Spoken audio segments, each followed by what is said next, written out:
he was brought in as a management expert. He had been down in New Mexico before. He was brought in after the terrible prison riots in New Mexico, where 30-some people were killed. And he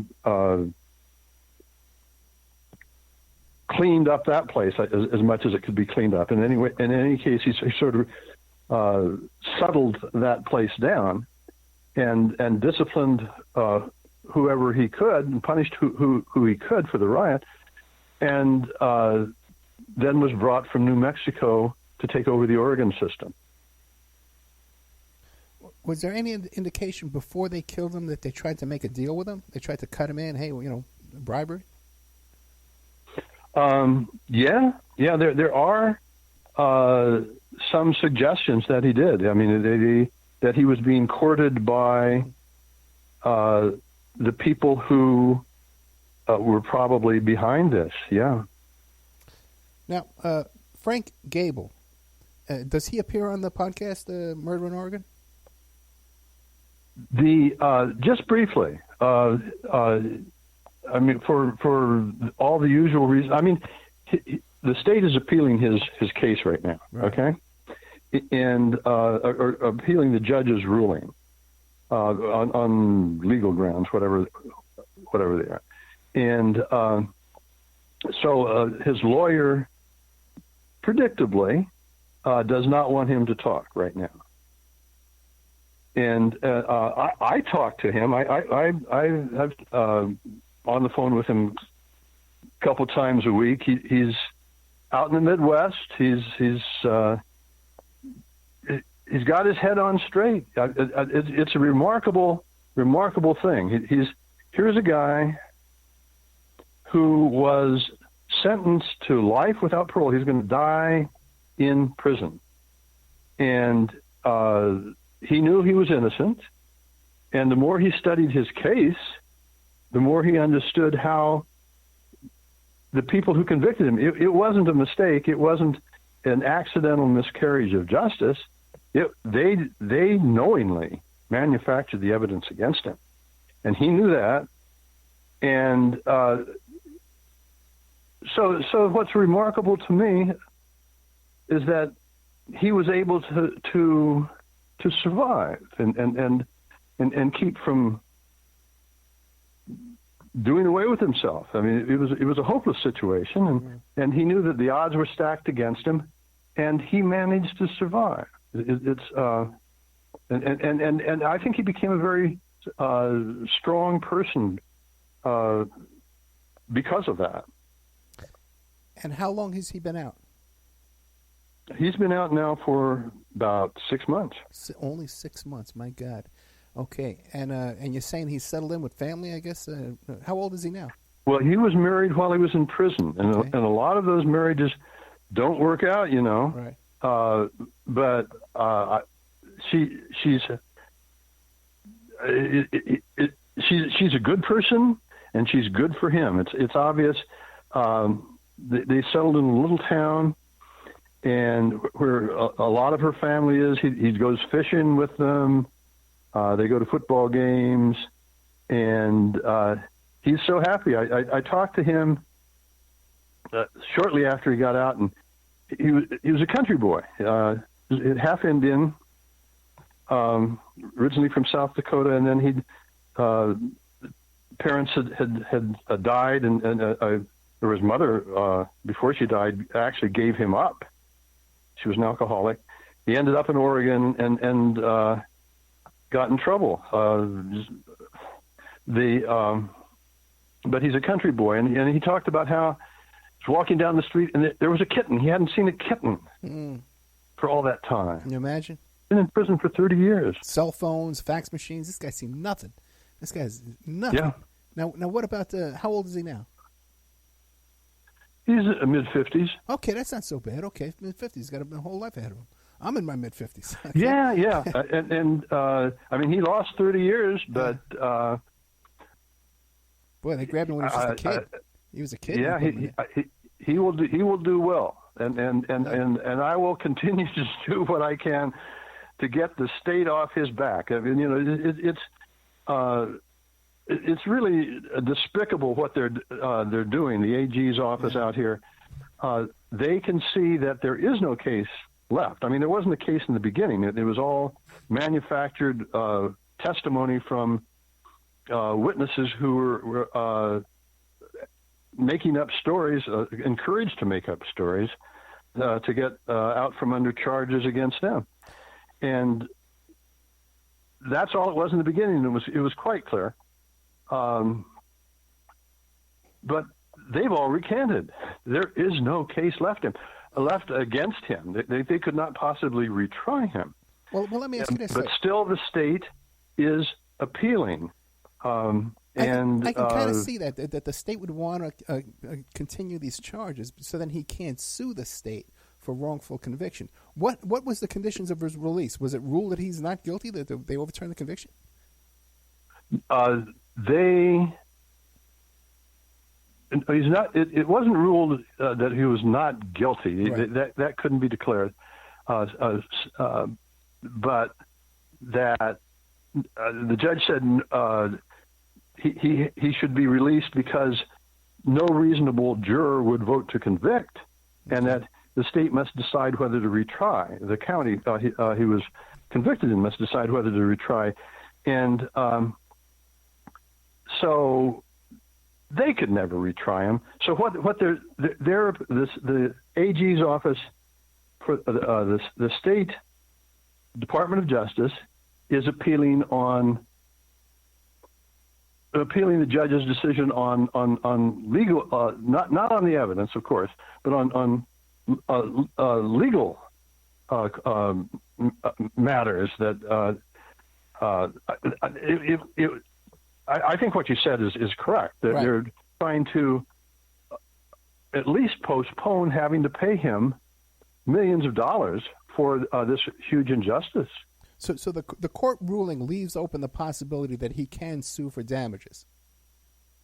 Oh, sure. Okay. Does he have an attorney handling that for him? I don't know who's handling that.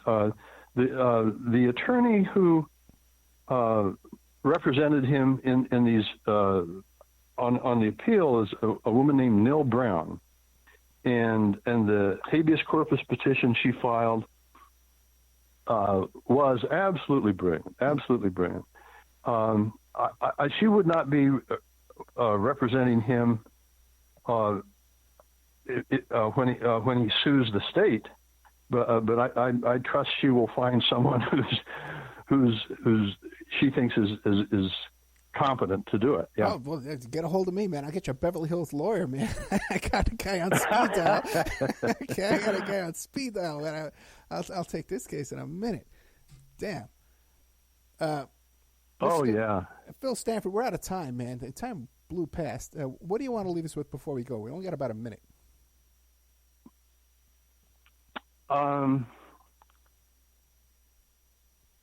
Well, I guess the best thing I could do right now is encourage people to check out the podcast. It's iHeartRadio, and it's called Murder in Oregon. You've got 2 episodes you can listen to now. It's beautifully produced. It's absolutely beautifully produced. People at How Stuff Works, or that's the production team, and I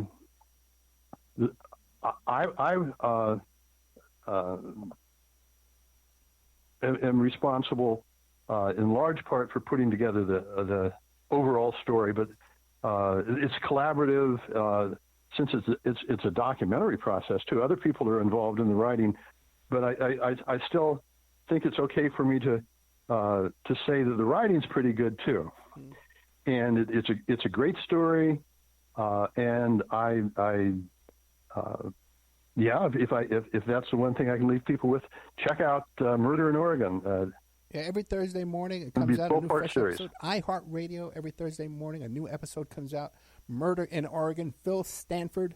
Phil, thank you so much, my friend. Okay, keep in touch. I enjoyed it. Thank you. Me too.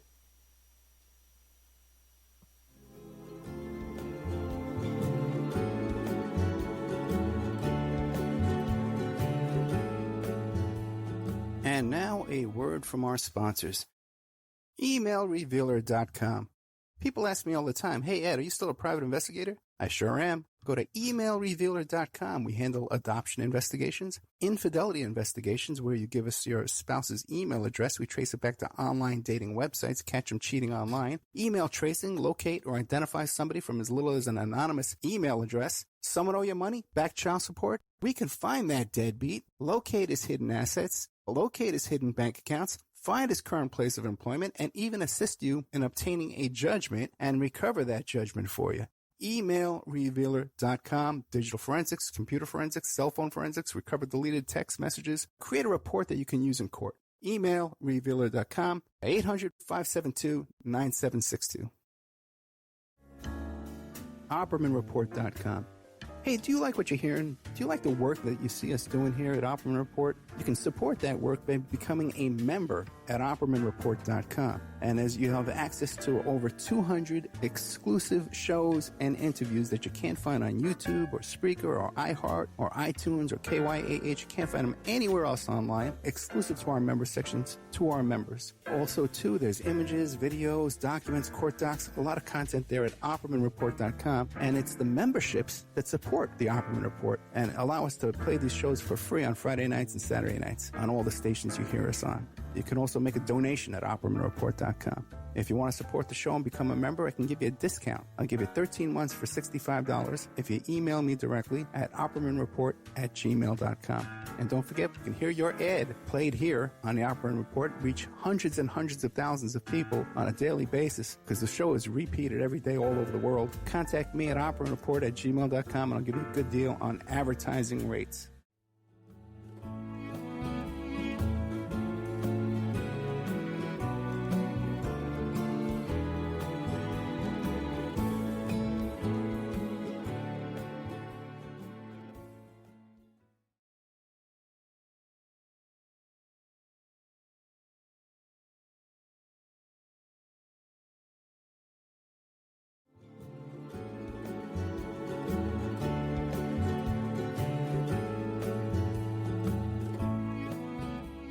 And now a word from our sponsors. Are you ready to change your life, but don't know how to start? Is your stress and worries keeping you awake at night? Have you been battling grief, anxiety, or depression all alone? Have you lost touch with your own sense of being or spirituality? Soul Free Therapies offers professional and affordable live video streaming counseling and coaching services from the comfort of your own home. Sessions offered in English, Spanish, and Portuguese. Go to our website at www.soul-free.com and book your first session today.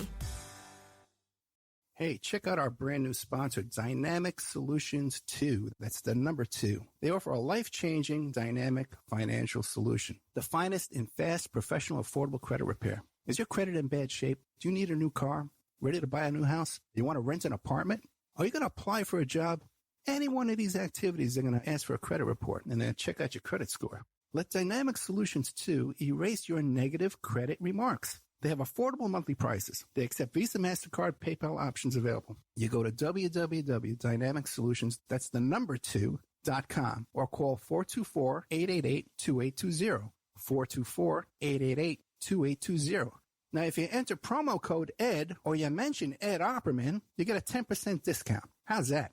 You get a free consultation, all negative items removed, get back in positive credit position. Dynamic Solutions 2, life-changing dynamic financial solutions. 424-888-2820. Tell them Ed Opperman sent you. You get a 10% discount.